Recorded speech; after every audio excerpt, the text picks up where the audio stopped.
بقى جايالي دلوقتي ان الشرطه بتحاول تسيطر على الوضع الامني في منطقه او عزبه ابو مسلم بدايره مركز ابو النمرس بالجيزه بعد الانباء اللي افادت بمقتل 4 اشخاص على خلفيه تجمع الاهالي عند بيت شيعه. دي الاخبار اللي عندنا، والدخول في اشتباكات معاهم مما ادى بكل اسف حسب الاخبار اللي وردتنا من مصادر امنيه وقضائيه اسفرت عن وقوع 4 قتلى وضحايا طبعا نتيجه هذه الاشتباكات لغايه دلوقتي.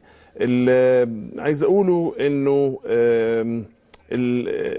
تعالوا نشوف ايه اللي بيحصل من يعني المصادر المختلفه. معايا دلوقتي الاستاذ بهاء انور محمد متحدث باسم الشيعه في مصر. استاذ بهاء، حضرتك يا ترى عندك معلومات عن هذه الواقعه؟ مساء الخير.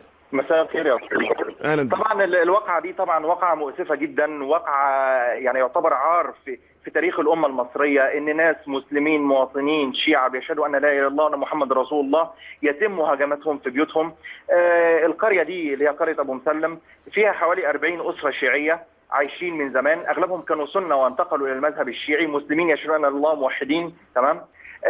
بدأ تحريض طائفي من حوالي اسبوعين، جماعات سلفيه مجهوله وبعضها جايه من خارج القريه ما حدش يعرف هم فين، بدأوا يجوا يوزعوا ورق ومنشورات وبوسترز ان الشيعة كفار واجب طرد الشيعة. فاصبح الفتره اللي فاتت دي تمهيد للي حصل دلوقتي، واحنا بنحمل الرئيس مرسي المسؤوليه التامه لكل ما حدث ولكل دم شيعي أريق في مصر، لان في المؤتمر اللي حضروا زعماء التكفيريين في الاستاد مع الرئيس مرسي تم تكفير الشيعة امام سمعه وبصره ولم يتحرك ولم ينبذ ببنت شفا.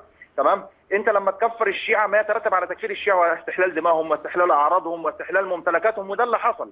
احنا دلوقتي بنعتقد ان جماعة الاخوان المسلمين بتقدم الشيعة ككبش فداء.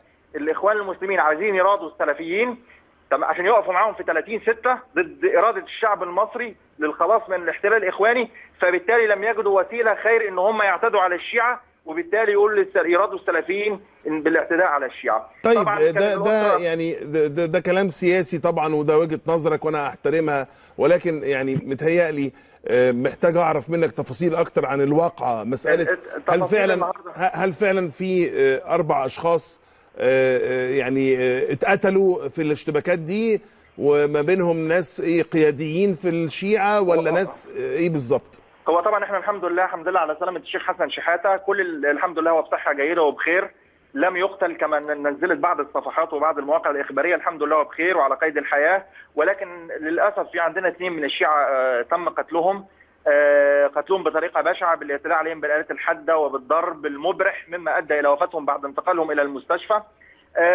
البيت كان بيت أحد الإخوة الشيعة، كان فيه حوالي 25 من الأفراد الشيعة متواجدين فيه. كانت حلقة ذكر بمناسبة مولد الإمام المهدي عليه السلام.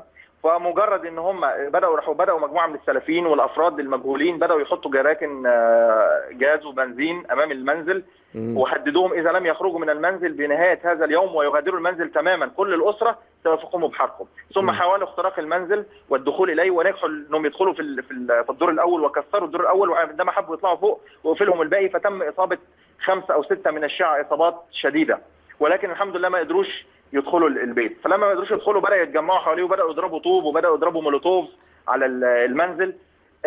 اتصلنا طبعا بالشرطه واتصلنا بالجيش، لا حياه لمن تنادي. الشرطه وصلت متاخره جدا، يمكن بعد 1.5 ساعة من الاشتباكات، وما قدرتش تعمل اي حاجه. طبعا ازاي يعني في مصر بعد ثوره عظيمه تنادي بالحريات. طب الاثنين التانيين يعني اللي عندي المعلومات ان 4 ماتوا، 2 شيعه والاثنين التانيين مين؟ الاثنين التانيين دول مصابين لكن هم ما ماتوش.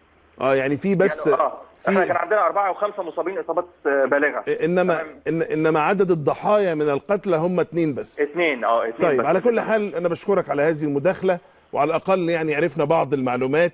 بهاء انور محمد متحدث باسم الشيعه في مصر اللي اكد عن مقتل شخصين مش 4 زي ما الخبر قال لنا.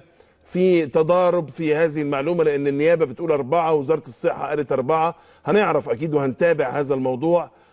حاولنا ان احنا نتصل باللواء عبد الموجود نصحي، عبد الموجود لطفي مساعد وزير الداخليه مدير امن الجيزه، بس يعني اكيد هو الراجل مش قادر يتواصل مع الاعلام في الوقت اللي هو مشغول فيه قوي ده.